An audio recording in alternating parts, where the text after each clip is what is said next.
আজকের ভিডিওতে আমরা সম্পূর্ণভাবে আলোচনা করব এনএসইউ অর্থাৎ নেতাজি সুভাষ ওপেন ইউনিভার্সিটি থেকে যারা ইউজি বা বিডিপি কোর্স করছো এবং এই মুহূর্তে অ্যাসাইনমেন্ট সাবমিশন করবে তাদের জন্য কিছু ট্রিক্স, যে ট্রিক্সের মাধ্যমে তোমরা সম্পূর্ণভাবে ফ্রিতে 100% অ্যাসাইনমেন্ট উত্তর পেতে পারো বা সেই উত্তরগুলো দিয়ে 100% নাম্বার পেতে পারো। অর্থাৎ যারা এই মুহূর্তে ইউজি বা বিডিপি, অর্থাৎ এক্ষেত্রে বলে রাখা ভালো, কারণ অনেকে বুঝতে পারো না, যারা 2025 সেশনের আগে ভর্তি হয়েছে তাদের জন্য এই বিষয়টা, অর্থাৎ তাদের কিন্তু এই অ্যাসাইনমেন্ট দিতে হবে না বা তাদের এখনও সময় আসেনি। তাদের পরের বছর পুনরায় এক্সাম ফর্ম ফিল আপ হবে, রিনিউয়াল হবে, তারপরে হবে, সেটা অনেক দেরি আছে, এখন 1 বছরের ব্যাপার। মূলত 2024 সাল অবধি যারা ভর্তি হয়েছে এবং বর্তমান সময়ে পড়াশোনা করছো ফার্স্ট ইয়ার, সেকেন্ড ইয়ার বা থার্ড ইয়ার, তাদের জন্য, বা সেমিস্টার অনুযায়ী বিভিন্ন সেমিস্টার, তাদের জন্য। নেক্সট, এই ভিডিওটা শুরু করার আগে একটা বিধিসম্মত সতর্কীকরণ দিয়ে রাখা ভালো, কারণ এই বিষয়টা অনেকের খারাপও লাগতে পারে, ভালোও লাগতে পারে, সেই জন্য সতর্কীকরণ। 1 নম্বর বিষয়, এইটা ভিডিওর মাধ্যমে আমি কখনোই বলছি না যে তোমরা কোনো উত্তর কিনো না। তোমাদের যদি মনে হয় যে তোমরা অ্যাসাইনমেন্ট দিতে পারছো না, আমাদের উত্তরের দরকার আছে, আমরা কোনো কোচিং সেন্টারের সহযোগিতায় বা কোনো শিক্ষক বা শিক্ষিকা মহাশয়ের সহযোগিতায় অ্যাসাইনমেন্টটা সাবমিট করব, সেক্ষেত্রে যে ফিস আছে সেটা দেবো, বা সেক্ষেত্রে তোমরা কিনতেই পারো, আমি বাধা দিচ্ছি না। 2 নম্বর বিষয়, কোনো কোচিং সেন্টারকে খারাপ বলছি না, ওই কোচিং সেন্টারে নোট নিও না বা ওর নাও, এরম নয়। তোমাদের যদি নেওয়ার ইচ্ছা হয় যার কাছ থেকে সে নিতে পারো, প্রত্যেকের নোটই ভালো। 3 নম্বরে, যে কোনো কোচিং সেন্টারে নোট কিনতে উৎসাহও দিচ্ছি না, অর্থাৎ আমি এটাও বলছি না যে ওই কোচিং সেন্টারের নোটটা নাও, ওটা ভালো হবে। তোমরা নিজে চাও কিনতে, তাহলে কিনতে পারো।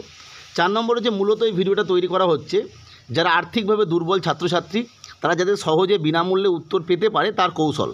সম্পূর্ণভাবে এটা কৌশল। এটার মাধ্যমে আমি এটাও বলছি না যে আমি পরীক্ষার সময় তোমাদেরকে সমস্ত উত্তর প্রোভাইড করে দেবো। আমি অবশ্যই কিছু উত্তর প্রোভাইড করব, কিন্তু সমস্ত সাবজেক্টের হয়তো হবে না।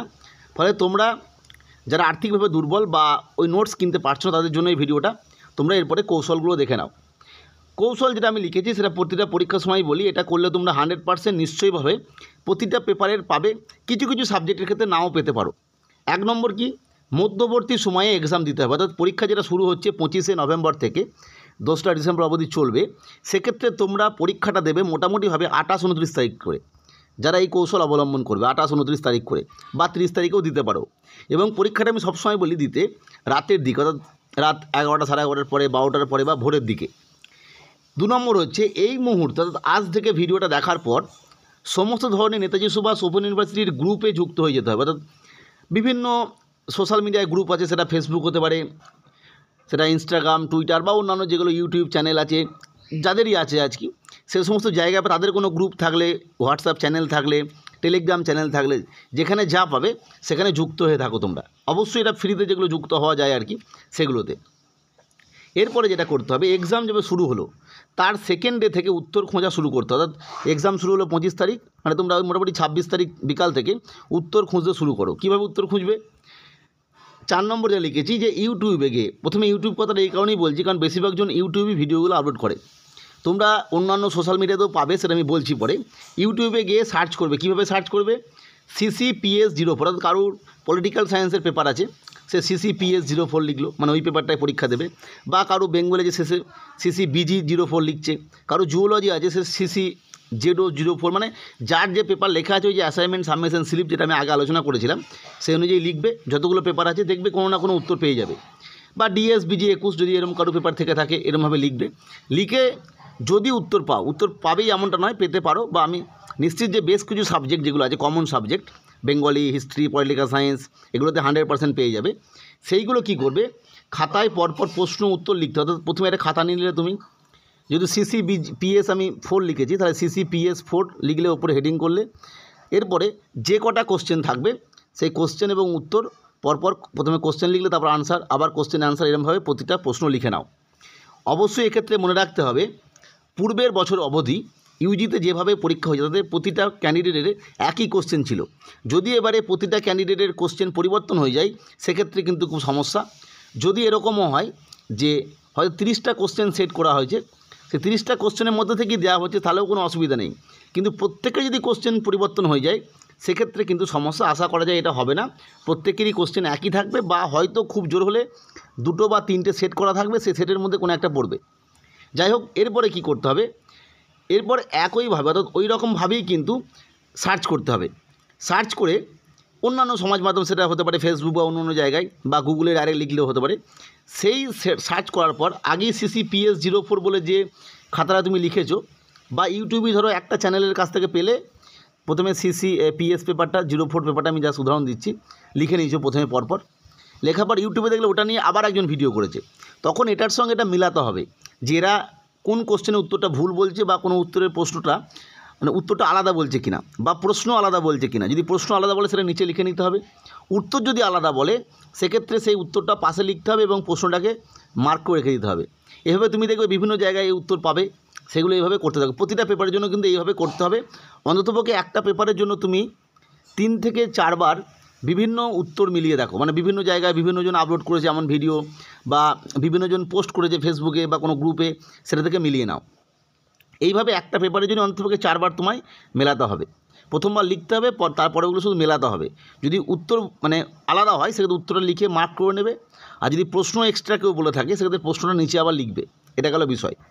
7 নম্বর যেটা আমি লিখেছি, উত্তর না মিলে, অর্থাৎ যে পেপারটা তুমি প্রথমেই লিখে নিলে, যেটা আমি বললাম একটু আগে, নির্দিষ্ট প্রশ্নের পাশে চিহ্ন দিয়ে দাও। তো চিহ্ন দিলাম, যে মার্ক করলাম, যেটা আমায় দেখতে হবে ভালো করে, কারণ দুজন দুরকম উত্তর বলছে।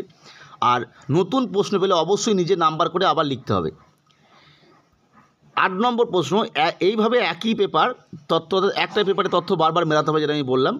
এইভাবে সমস্ত পেপার, অর্থাৎ তোমাকে যতগুলো, ধর তুমি 8টা পেপারে পরীক্ষা দেবে, তাহলে 8টা পেপারই কিন্তু এইভাবে মিলিয়ে নেবে এবং খাতায় পরপর লিখে নেবে। এরপরে যে প্রশ্নগুলো তুমি পেলে, সেই প্রতিটা প্রশ্ন তোমার কাছে যে বইটা রয়েছে, স্টাডি মেটেরিয়াল রয়েছে, সেই বইটা খুলে ধীরে ধীরে প্রতিটা চ্যাপ্টার ধরে ধরে যেখানে প্রশ্নটা আছে দেখবে বইয়ের মধ্যে উত্তরগুলো 100% থাকবে, সেখান থেকে মিলিয়ে নাও, মিলিয়ে দাগ নিয়ে নাও। এবং যেগুলোতে তোমার কনফিউশন আছে, মানে দেখা গেল যেগুলোতে স্টার মার্ক করেছিলে যে দুজন দুটো উত্তর বলছে, সেগুলোতে তুমি বই থেকে মেলানোর পর যদি তোমাদের কোনো সুযোগ থাকে সেক্ষেত্রে ওই সংক্রান্ত যারা এক্সপার্ট রয়েছেন, হয়তো দেখলাম আমি বাংলার কথা বলছি, বাংলায় ছন্দ অলঙ্কারের যে পেপারটা রয়েছে, সেক্ষেত্রে দেখা যাচ্ছে যে ওখানে ছন্দ অলঙ্কারের ব্যাপারটা অনেক সময় ভুল হয়ে যায়। সেক্ষেত্রে বাংলায় অনার্স করেছে বা পরে MA করেছে তেমন কেউ অভিজ্ঞ কেউ আছে, তার কাছ থেকে দেখিয়ে নিলে যেটা কোন ছন্দ বা অলঙ্কারটা ঠিকঠাক উত্তরটা আছে কিনা। পলিটিক্যাল সায়েন্সের ক্ষেত্রেও এই ধরনের হতে পারে, বিভিন্ন যে প্রিন্সিপালসগুলো আছে সেখান থেকে, বা থিওরিগুলো আছে, মতবাদগুলো আছে, সেখানে অনেক সময় কনফিউশন হয়, সেটা দেখে নিতে পারো। তবে লাস্টে যেটা বলেছি, কিছু পেপার বা কিছু বিষয় যেখানে ছাত্রছাত্রী কম থাকে বা কম স্টুডেন্ট ভর্তি হয়, সেগুলোতে এরকম উত্তর নাও পেতে পারো।